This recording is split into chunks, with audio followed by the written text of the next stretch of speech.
All right. Nobody gets through life without having to make hard decisions. What kinds of choices might have difficult consequences no matter what we decide to do? I would like for you to share your opinions.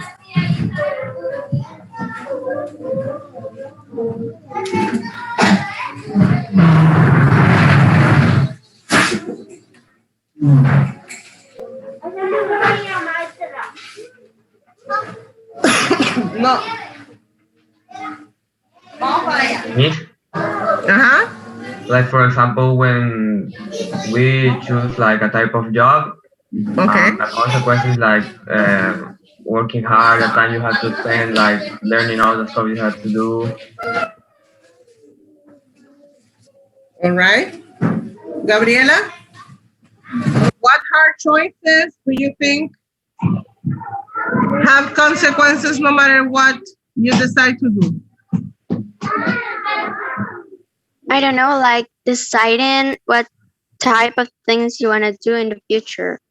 Like Roger said, maybe deciding a new career, that thing, because maybe your parents want you to study one thing and you don't want that. And when you study one thing or the thing that your parents don't want, you may, how can I say this?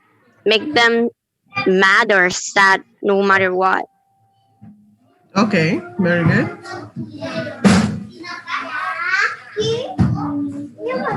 Maybe going to live in another house by yourself. All right. Okay. Have you been in a situation where you have to make a difficult choice or a hard choice? The ball is over there.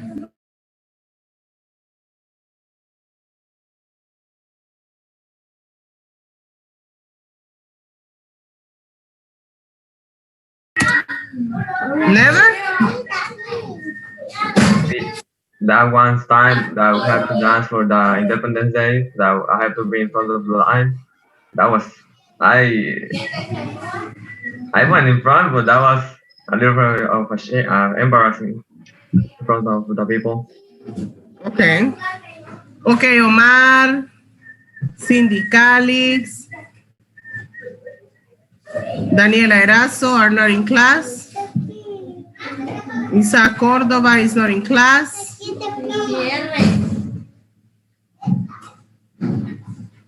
Ah, apareció.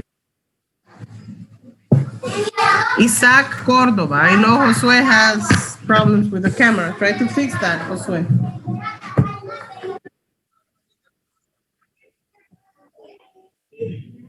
¿Cómo?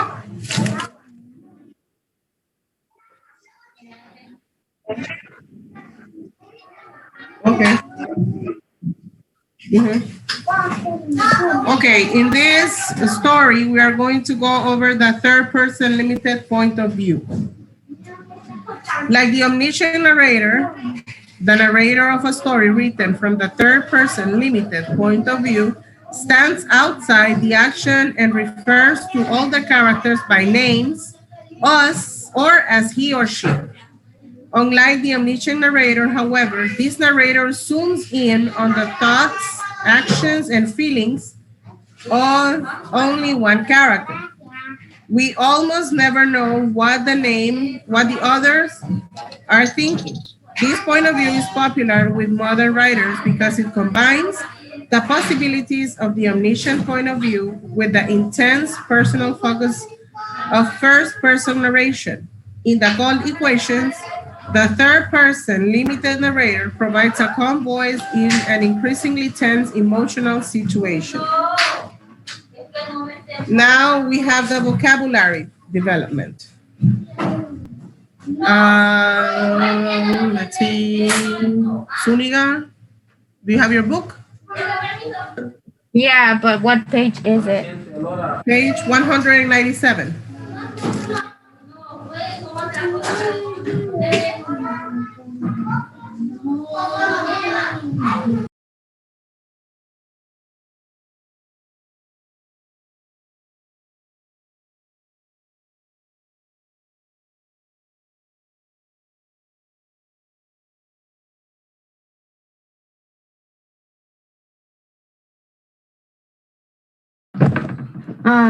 Vocabulary development.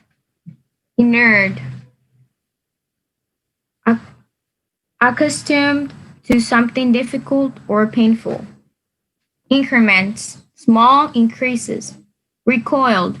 Drew back in fear, surprise, or disgust. Paramount. Supreme, dominant. Annihilate. Destroy, demolish. Irrevocable, irreversible, incapable of being cancelled or undone. Unmutable, unchangeable, never changing or varying. Ponderous, heavy and slow moving. Apprehension, dread, fear of a future event. Ineffably, indescribably, inexpressibly.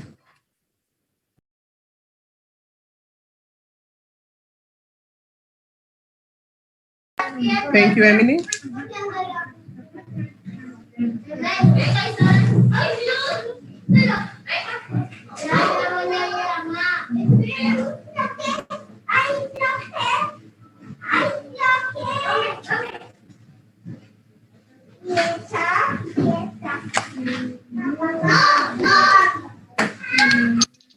It was the law and there could be no appeal. I'm going to share the story with you. Hold on. The qualifications.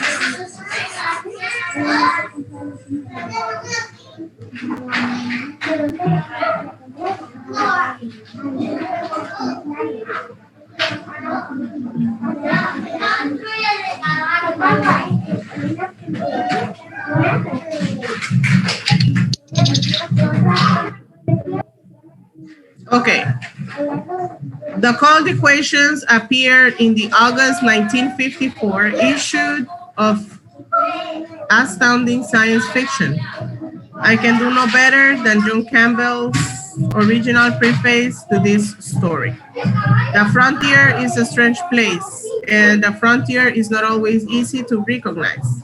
I may lie on the other side of a simple door marked "No admittance," but it is always deadly dangerous. Called Equations by Tom Godwin. It was published in 1954. And it begins here. He was not alone.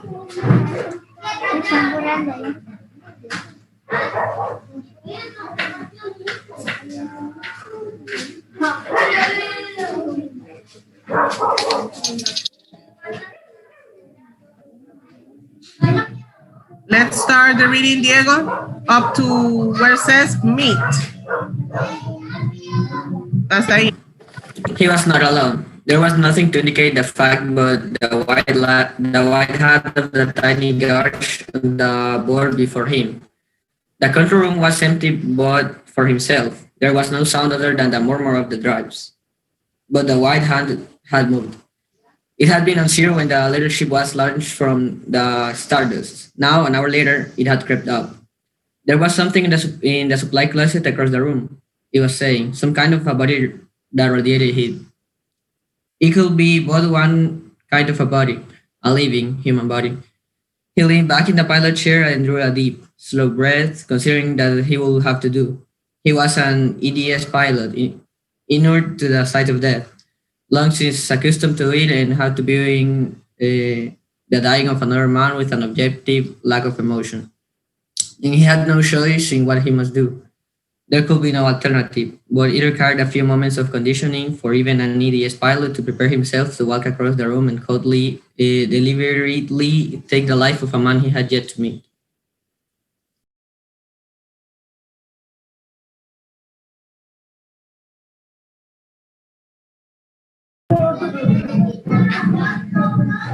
Andamos. He would, of course, do it.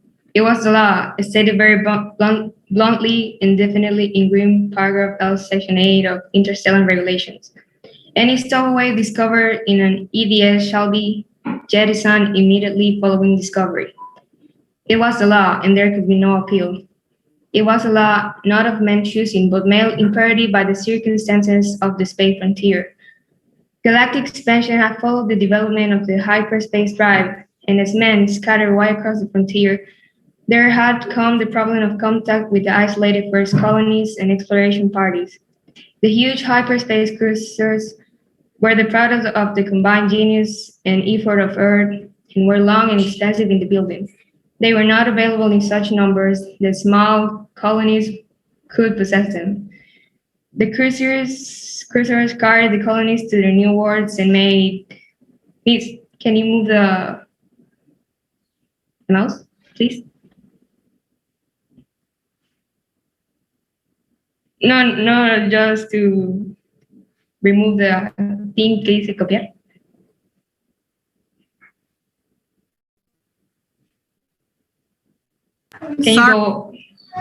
Can you go up, please? Just that the thing cover the paragraph. What cover the paragraph? This thing that says copiar. Yeah, thank you. And made periodic visits running on tight schedules, but they could not stop and turn aside to visit colonies scheduled to be visited at another time. Such a delay will destroy their schedule and produce a confusion and uncertainty that will wreck the complex interdependence between all Earth and the new world of the frontier. Some methods of delivering supplies or assistance when an emergency occurred on a world not scheduled for visit have been needed. In the emergency dispatch ships have been the answer. Small and collapsible, they occupy little room in the hull of the cruiser. Made of light metal and plastics, they were driven by a small rocket drive that consumed relatively little fuel. Each cruiser carried 4 EDSs, and when a call for aid was received, the nearest cruiser would stop into normal space long enough to launch an EDS with the needed supplies or personnel, then vanish again as it continued on its course. Okay. The story opens with suspense and conflict. What do you think is going to happen? Termine.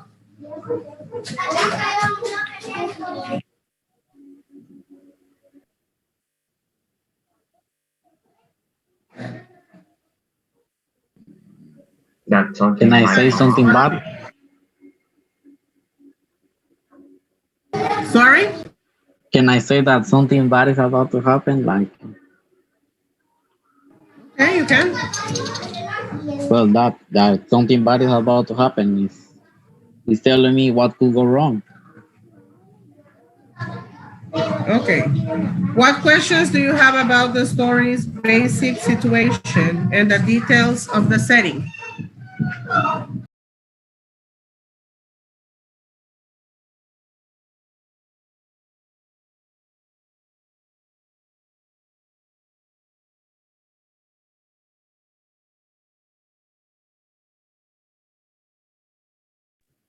I mean, I suppose by the way they are talking that they're in space.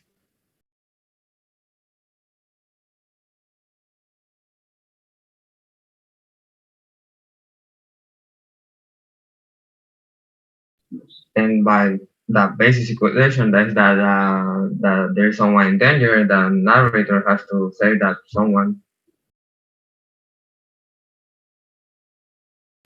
Okay. The cruisers powered by nuclear converters did not use the liquid rocket fuel, but nuclear converters were far too large and complex to permit their installation on the EDS.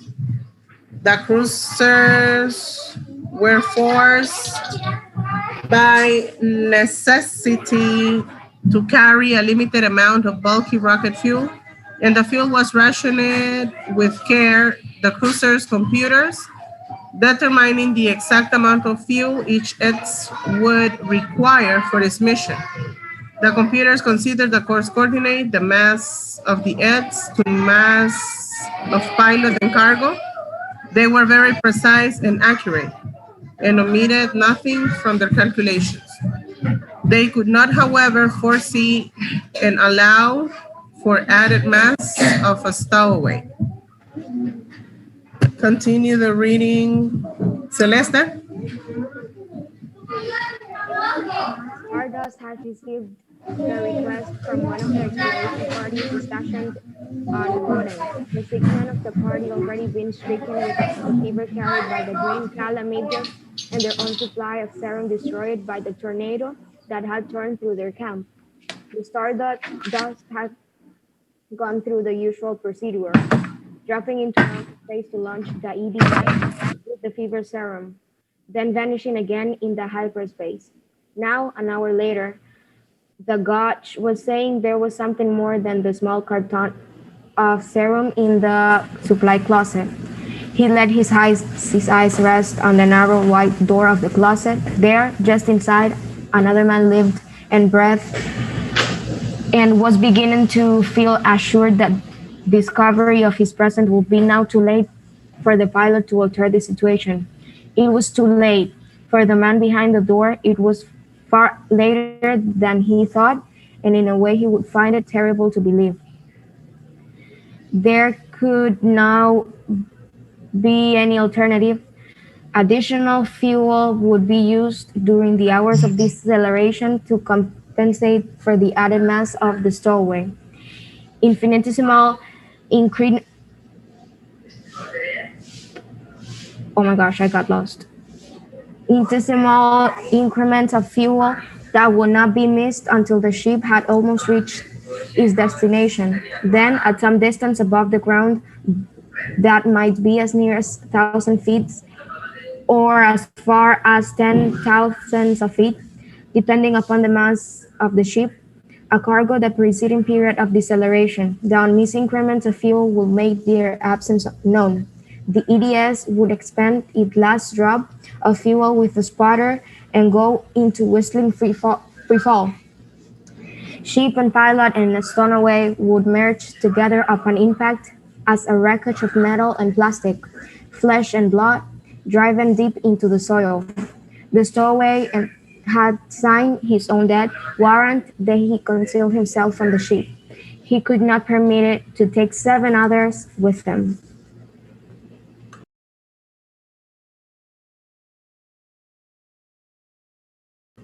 Do I continue? Thank you, Celeste.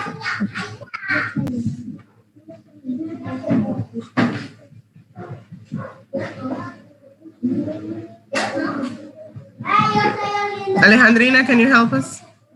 Please.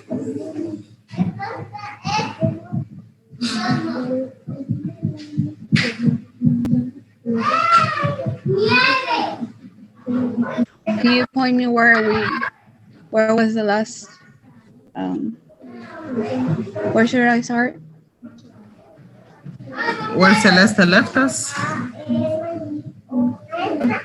That I got lost because then you started moving them.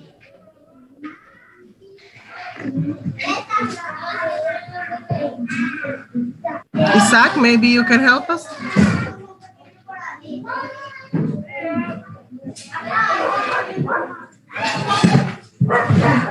That you forced by necessity to carry limit amount in the second page, I think.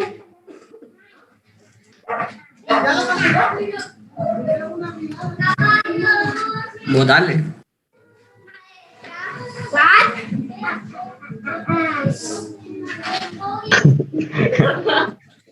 Forced by necessity to carry limit amount of bulky rocket fuel, and the fuel was rationed with current. The crew computer determined the exact amount of fuel EDS will require to a mission. It considered the crew coordinate the mass of EDS, the mass of a pilot, in cargo. They were precise and accurate on derived nothing from their calculations.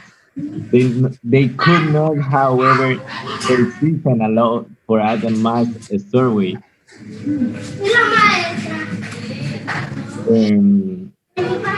The Stardust has received the request from one of the exploration parties stationed at the Southern, and the six men on the party already been stricken with the fever carried by the Green Kala Mitch and their own supplies of serum destroyed by tornado that had torn through their camp. The Stardust had gone through their usual procedure, dropping into a normal space to launch the EVS with the fever person, then starting again the hyperspace. Now, an hour later, the gauge was saying there was something more than a small carton of serum in a supply closet. He let his eye rest on the narrow white dome of the closet. There, just inside, another man lived and breathed, and was beginning to feel assured that discovered the prisons would now be too late for the pilot to alter the situation. I was too late for the man behind the door. It was far later than he thought, and in a way he could find a terrible true relief. Yummy.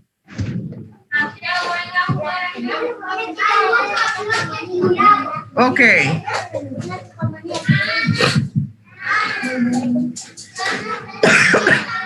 Alejandrina, from here.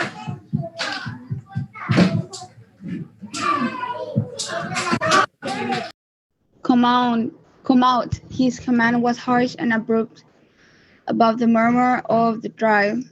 It seemed he could hear the whisper of a furtive movement inside the closet, then nothing. He realized this doorway covering and closer into one corner, suddenly worried by the possible consequences of his act. His evaporating. I set out. He heard the stowaway move to obey, and he waited with his eyes alert on the door and his hand near the blaster at his side. The door opened, and the stowaway stepped through it, smiling. All right, I give up. Now what? It was a girl. He stared without speaking, his hand dropping away from the blaster, an acceptance of what he saw coming like a heavy and unexpected physical blow.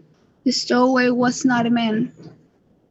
She was a girl in her teens, standing before him in little white gypsy sandals, with the top of her brown, curly head hardly higher than his shoulder, with a faint, sweet scent of perfume coming from her, and her smiling face tilted up so her eyes could look unknowing and unafraid into his as she waited for his answer. Okay, thank you, Alejandrina.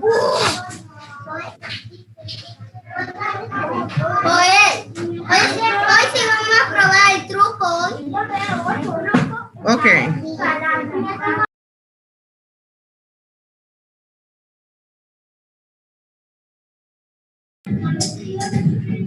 For today, we're going to stay here. We are going to continue with this tomorrow. Remember that this week, it's a normal week of classes with the only difference that in some of the classes, you're not connecting here, but in Moodle, okay? For the evaluations. Please tell the others it's not vacation time, it's time for classes. And we will see each other tomorrow, okay? Bye, guys.